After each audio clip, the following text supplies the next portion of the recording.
Hey, hello, I'm Kråkan, also known as Scarecrow, and welcome to Closet Movie Rambles, where I talk about all the movies that I found in my closet while cleaning. This week's movie is Conan the Barbarian from 1982, starring Arnold Schwarzenegger, James Earl Jones, Gary Lopez, and Max von Sydow, among others. First, a little backstory. Robert E. Howard was the author of Conan. He did a lot of short stories for the old pulp magazines. And for you who doesn't know what pulp magazines are, basically short stories about, they could be science fiction or fantasy, basically a reality escape where a hero saves the damsel in distress or whatnot, you know. Later, illustrated by Frank Frazetta. And Frank Frazetta was an artist, did a lot of muscular drawings, fantasy drawings. So he made Conan into this muscular guy with big weapons, surrounded by half-naked women, basically. I don't think that kind of art style will fly these days, but back then it was kind of more acceptable. It was the 80s, and things were a lot more open. You could get away with this kind of stuff, you know, I guess. So this movie was made in 1982, and it's about 2 hours, 5 minutes long, depending on the cut of the version. There are a couple of versions, actually. And yeah, let's get into it. Let's talk about the movie. So the movie opens with a quote, which is what, you know, what doesn't kill you makes you stronger. And I feel like that's kind of cliche, but they could have gone with something else, I guess, but well, it kind of fits Conan's character as well. So the movie opens with the narrator talking about or explaining that he's telling the story of this Conan character, and he alone would tell you of his deeds and this saga, basically. And moves on a bit, and he moves on to a scene with Conan and his father. So Conan's father is a blacksmith of a town, basically, and he makes a sword, and that's the opening credits. They make this sword, and they kind of smelt it into a form and kind of beat it out, make this sword, and he does all the craftsmanship, and he makes a cool looking skull on it. There's actually kind of a funny thing. The hilt, or the handle of the sword, is actually exactly ripped into this game called World of Warcraft. You might have heard it. It's basically Frostmourne in that game. The Witch King's blade is exactly the blade that Conan's fathers make. So maybe it's a reference, maybe they just ripped it off, but I find it kind of funny, like it is blatant the same thing, like the skull and the horns and that kind of design. Like, I don't know, maybe. And his father talks to Conan about the riddle of steel, basically. So it's basically like you can't trust man, women, or beast, but in steel you can trust, because steel is strong, or something like that. And later in the movie, Conan's village gets invaded by a conqueror named Thulsa Doom. Is played by James Earl Jones. And for you who are not familiar with James Earl Jones, he is the voice of Darth Vader in the Star Wars movies. This booming, dark, present voice. He's actually an excellent actor as well. He has a lot of good stage persona, a little bit Shakespearean, a little bit like he conveys the character to be old, because he can really portray that kind of character, I guess. So anyway, the invaders kind of attacks Conan's village, and Conan at first he's hiding because he's scared, or just want to be on off-centered, not in the center of attention, I mean. And Conan's father gets slain, gets killed, and the bad guy basically picks up this magnificent sword that he's made. And later on, Conan and his mother stand in front of Thulsa Doom, and him holding his father's sword, and he basically kills his mother. And it's kind of dark, and they send away Conan to this. He basically becomes a slave, a child slave. So he gets taken away to a it's basically a machine kind of thing. It's like this old grinding machine. It grinds wheat. It's called the Wheel of Pain, and there he spends his young years and turns into a man, pushing this wheel, basically making him strong and just angry. A funny thing about this, Ron Cobb, the production designer, thought it was kind of like, is this just a wheel, an evil wheel made to torture children? This laughable thing. And this construction was also so well balanced, so when adult Arnold pushed the thing, it like flew around and smashed him in the back of his head. So it's like it was too well balanced. So they actually have some guys push back on him when they were filming, like, don't push too hard now because this thing will spin and we have to hold you back, and all this funny behind the scenes thing. But anyway, Conan pushes the wheel, and he becomes strong, I guess, by this pushing of the Wheel of Pain.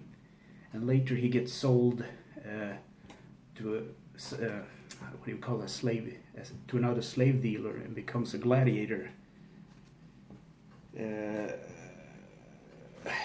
And he's really good at killing, he come to assume. And one of those funny quotes in the movies, or more famous quotes, not funny, but one of there's a big party and Conan sits on a pedestal because he's the main gladiator. He's unstoppable, basically.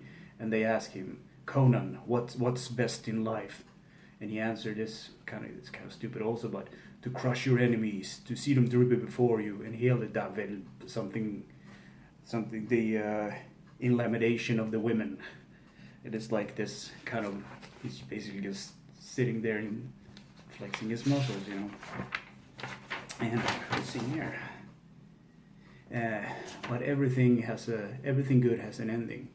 So Conan basically gets set free, and he has no purpose anymore. He is gonna roam the world.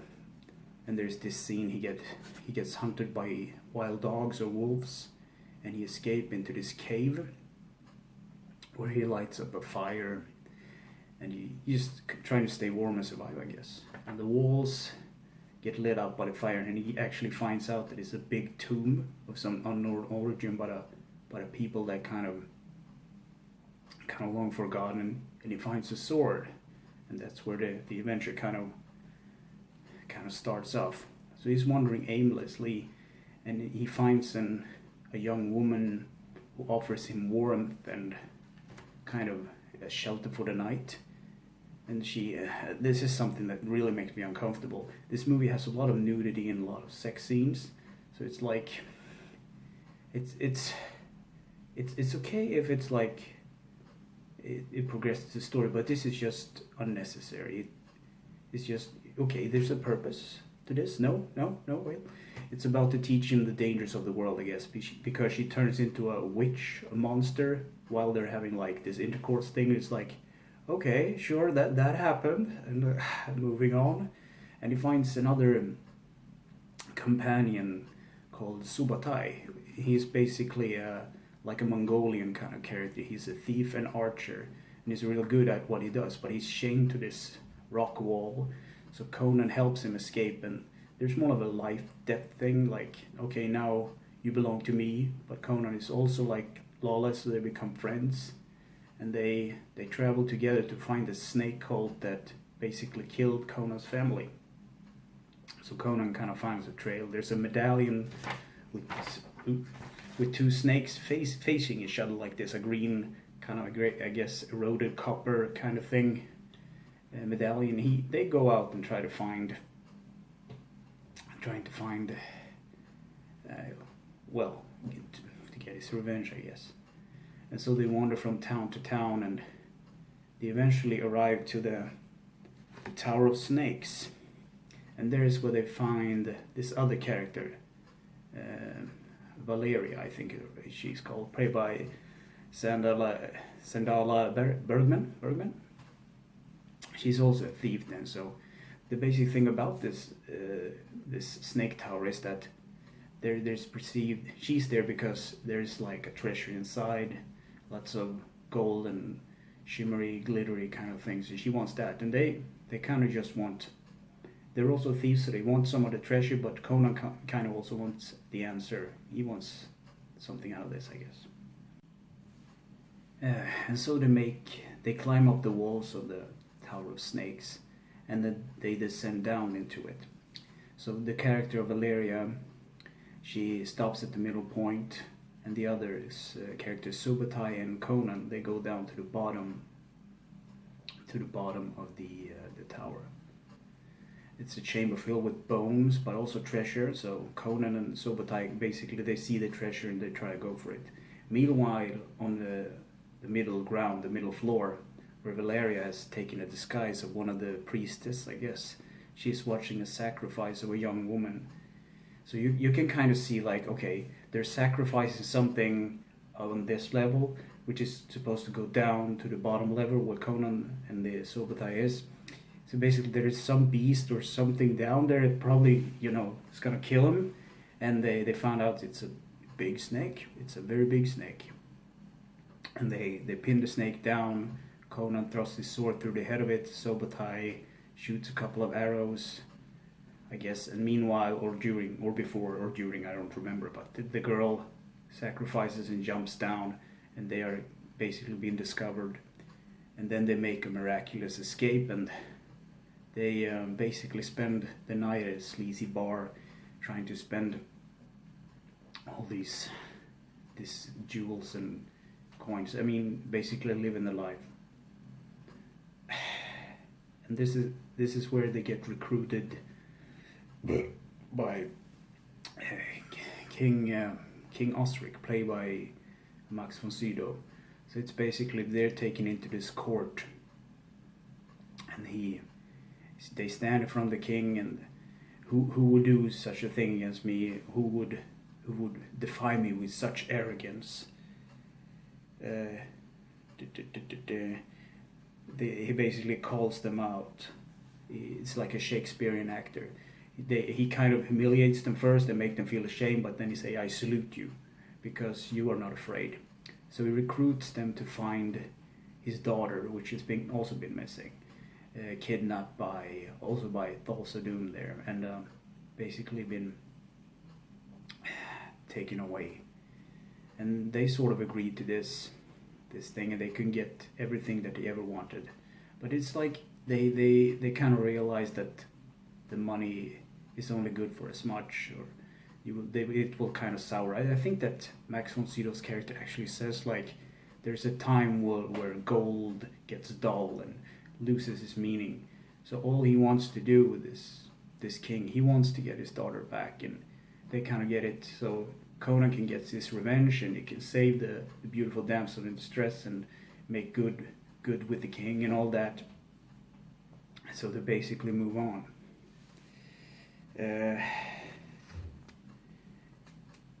And there's more sex scenes. I'm not even glancing over the notes because it makes me really uncomfortable. So unnecessary. And Conan and Subutai, I guess Conan, he rides off and he finds this crazy wizard played by Mako, and he's almost got a cult following classic. He's like a Japanese kind of actor. It's like those old Kurosawa movies where there's like it's sort of theatrical acting. There's something over the top with it. It's like it's really funny to see how he's in control and he's mastering the scene. He's like the perfect kind of character. But he plays this crazy wizard, and Conan spends this night or outside this. It's kind of a sacred place where the gods are, and the gods are feared by humans because you don't anger the gods, because if you do, something bad will happen to you. And this wizard he doesn't want anyone to disturb him. So not even Thulsa goes to this place because he doesn't want to anger the god. But the crazy wizard, he can stay there because he's like, I'm crazy enough to stay here, you know. And yeah.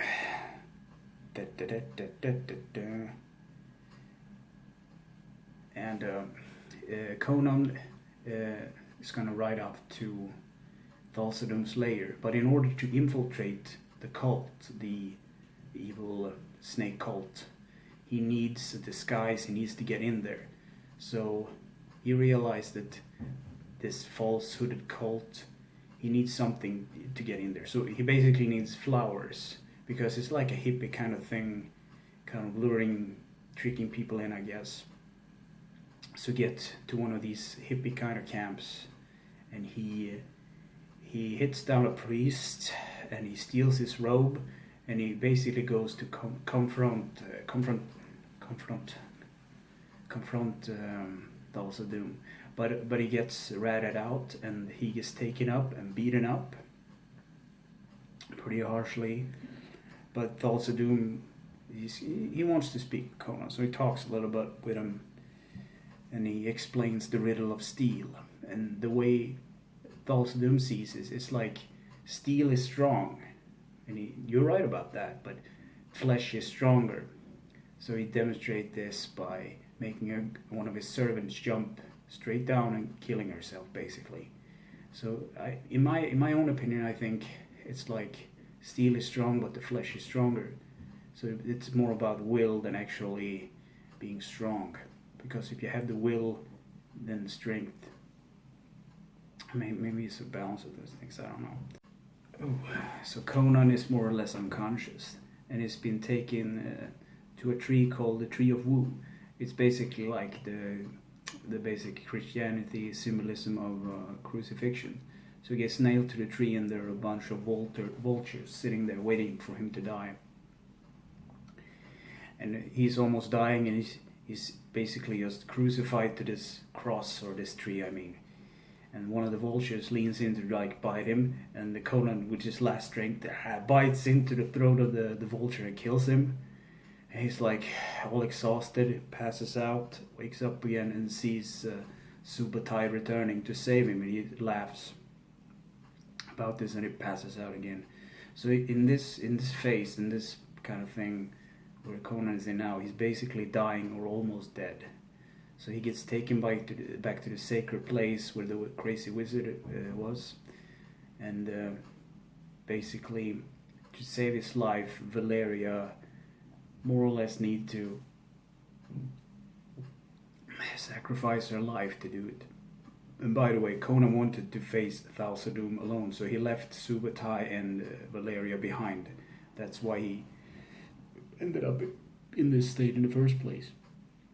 But anyway, before night comes, the crazy wizard paints Conan down with all these ancient symbols, and he ties him down with stakes and ropes to the ground so the spirits won't take him to the afterlife. And so basically Valeria fends the evil spirits off when night comes.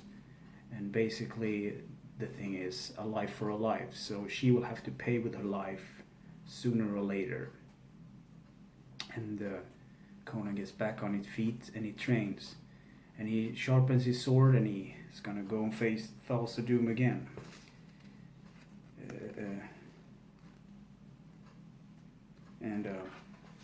This time Valeria and Subutai joins him, and they get into body makeup. It's basically war paint, black and white, so they will blend in with the surroundings. And they go this time. They didn't go full frontal. They go from behind through the back door, and that's when they find out a little more about this cult. They sneak in, and they found out that there's a lot of nudity and stuff. There's a harem scene where basically naked people are crawling over each other, and there's a backstage area, kind of like where they process meat. They make kind of soup.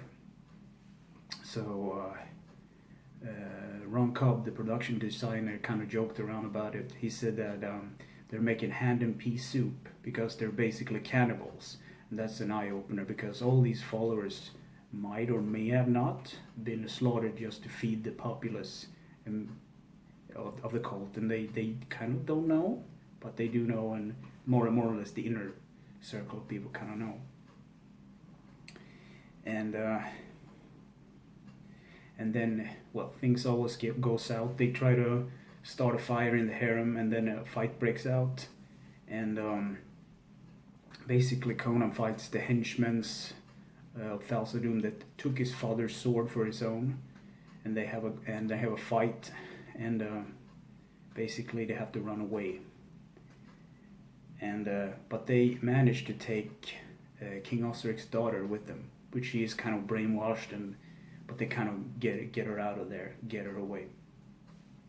And later, Thulsadum goes out on his balcony and he fires one of his snake's arrows. This basically, he pulls up a snake, and because he's the leader of the snake cult, he can basically do that. You know, he can do that. By the way, I forgot to tell you, he is also a giant snake. So it's like that's the reason why he escaped in the previous scene. I forgot to tell you about that. But he basically turns himself into a snake and kind of creeps out. And later, as I can come back to this part, like he's on the balcony, and he takes a snake and he pulls it out, and he makes it like an arrow, and he shoots Valeria in the back when they're riding off, and she pays the price, and she dies basically. And there is this hill scene. She's basically gonna get a Viking funeral, a big kind of fire where her body is put on and kind of burned. So, and again at this holy place, and the crazy wizard, he basically says no fire will burn up there because the god wouldn't allow it, because the funeral pyre is basically on this big hill. And he basically Subutai takes a torch and runs up to Conan. It's this very windy, the torch doesn't go out, and Conan kind of set the blaze the funeral pyre, and Subutai, he kind of cries, and the crazy wizard says, "Why do you cry? This is not yours. You know, this is not your thing." I'm crying for Conan because he's a Marian, because he can't cry. So basically, Conan is the last of his kind. He has nothing. So in the beginning of the movie, more or less all Sumerian was kind of slaughtered. So he's the last one of their kind, as far as I understand it or understood it. Yeah. So it's like he has all but revenge now, because he's lost the things he loved most: his family, his lover. He only has battle left. So he wants his revenge more than ever. So they basically prepare traps, because they know that Thulsadum and his henchmen, they just want him dead. So he's basically a pain in the ass for them. So Conan kind of set up the holy place with lots of traps and kind of spears and stuff to just prepare to battle. And they get all this gear from the undead sacred warriors that are just lying there, and they prepare for battle. So the last, more or less, part of the movie is about Conan actually fighting off all these bad guys, succeeding, and basically killing off the henchman that took his father's sword. And that's actually a kind of cool scene, because it's the only time when they actually used real swords in a sword fight. So it's like, and real swords are kind of heavy, but you can when you have like stunt swords and prop swords, they're kind of bendy, more flexible, so they won't break, while real swords are kind of heavier, because real swords are actually kind of made to break bones and not actually cut. That's the difference. But there's a smaller, cool scene where they actually fight with real swords, and he kind of wins. And Valeria comes back, and she kind of blinds the other opponent in a vision, so that Arnold can actually gets up and he doesn't get slain. That's kind of cool.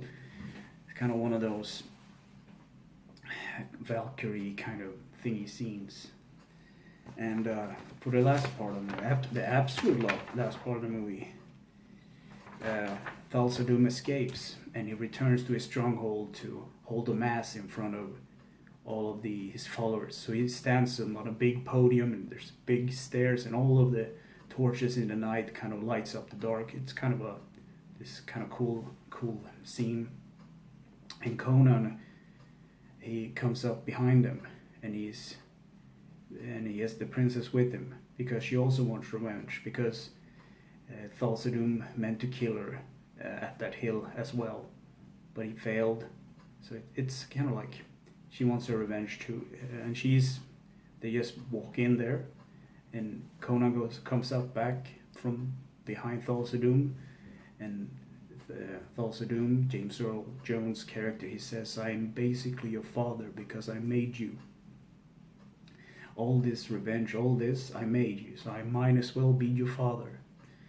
And for this brief second, maybe Conan realized that it's, maybe he's right. But no, he grabs his head and with this broken father's sword, he kind of shoves into the throat of Thulsa Doom and chops his head off. So a real cool curiosity thing about this scene is that it's actually James Earl Jones and Arnold doing this. They trust in each other so much that they actually made that stunt in real life. And it's kind of cool, like, because when you're dealing with real sharp objects, you usually use a stuntman and sort of stuff like that because it's too dangerous. You don't want the actors to get hurt because then you will have a lot of problems on your hand if you need pickups and reshoots and stuff, and he's not available because he has a cut in his neck. It doesn't, but he made it fine. So in the movie, not the real actors by the way, but in the movie he chops his head off and he throws Thulsa Doom's head down the stairs, and the cult kind of disbanded.